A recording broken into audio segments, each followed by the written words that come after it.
কোরআন শরীফে আছে দোস্ত, প্রিয় ভাই, কোরআনুল কারীমের সূরা বাকারার শুরুতেই আছে ওয়ামিনান নাসি মান ইয়াকুলু আমান্না বিল্লাহ ওয়া বিল ইয়াউমিল আখির ওয়া মা হুম বিমুমিনিন।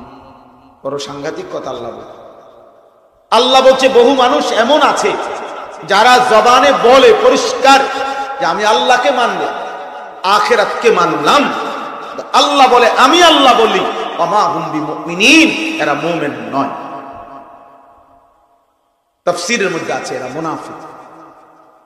তাহলে শুধু জবানের স্বীকৃতি, তোমার আমার শুধু পরিচয় আমি মুসলমান, এটা বললেই আমি মুসলিম হয়ে গেলাম না বলছি।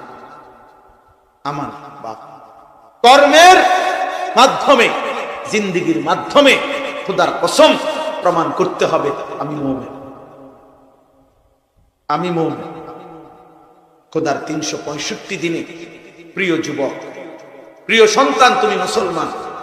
প্রিয় ভাই, আমি তোমার কাছে বলতে চাই, খোদার 365 দিনে 1 বছর কোনদিন তোমরা যারা পূর্ণ 1টি বছর কোনদিন ফজরের নামাজ কোনদিন পড়লা না, এমন নিকৃষ্ট জানোয়ার কেমনে মুসলমান হয়?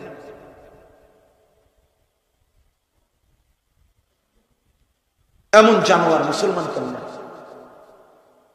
আরে বেটা, তোরে জানোয়ার বলবে না তো জানোয়ার কাকে বলবে? 365 ফজরের নামাজ পড়লি না বেঈমান, তুই কিসের মুসলমান? কারে শোনা, কারে শোনাচ্ছ তুমি মুসলমান? আল্লাহ কসম, নবী সাল্লাল্লাহু আলাইহি সাল্লাম বলছেন ফজরের নামাজ যে পড়ে না, খোদার কসম নবী বলছে তাকে মুনাফিক। নবী বলছে সে মুনাফিক, মুনাফিক, মুনাফিক। আল্লাহর নবী সাল্লাল্লাহু আলাইহি সাল্লাম বলছেন এশার নামাজ আর ফজরের নামাজ না পড়া এটা মুনাফিকের জন্য, এশা এবং ফজর পড়া কষ্টকর। হযরত আব্দুল্লাহ ইবনে ওমর বললেন, রাসূলুল্লাহ সাল্লাল্লাহু আলাইহি সাল্লামের সাহাবী আব্দুল্লাহ ইবনে ওমর রাদিয়াল্লাহু তাআলা আনহুমা, তিনি বলছেন নবীজির জামানায় আমরা মুনাফিক চিনতাম এশা এবং ফজরের নামাজের জামাতে অনুপস্থিতি দেখি। স্পষ্ট হাদিস। তিনি বলেন আমরা চিনতে পারতাম ওই ব্যক্তি মুনাফিক যে এশার নামাজ এবং ফজরের নামাজের জামাতে আসেন, মসজিদের জামাতে আসেন।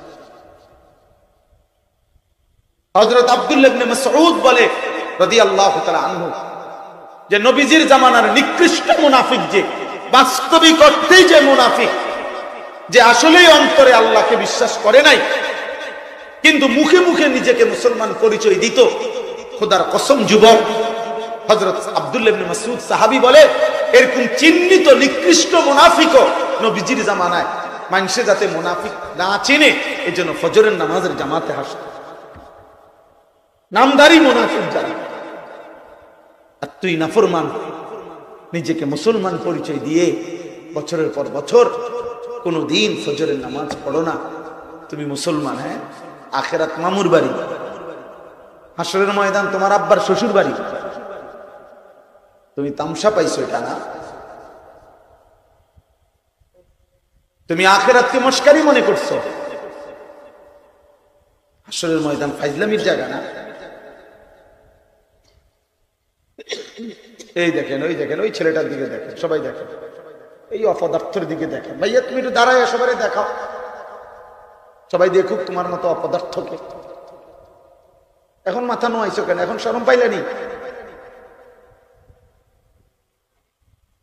এমনি রাক্ষসের মতো তাকায় আছে মোবাইল। কিছু ছেলের জীবন এমন এমন গাদ্দার যে হুজুর তোর আব্বা কইলো আমি শুনতাম না। হ্যাঁ হ্যাঁ, হাইসো না, এটা হলো বদনসিব, এটা হলো কলিজা পাথর হয়ে যাওয়া।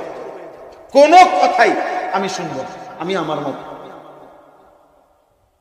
আমার মত, আমার যেটা ভাল লাগছে এটা এনে হুজুর বলো, আব্দুল কাদের জিলানি কো, উনি বাইজিদ বোস্তামি কো, এটা আমার দেখার বিষয়।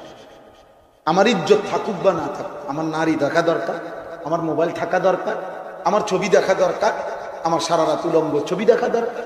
আমি বুঝি আমার জীবন, আমার যৌবন, আমার শাহওয়াত, আমার অশ্লীলতা, আমার বেহায়াপনা, এটাই তোমার জিন্দেগি। আমার মনে যা চায়।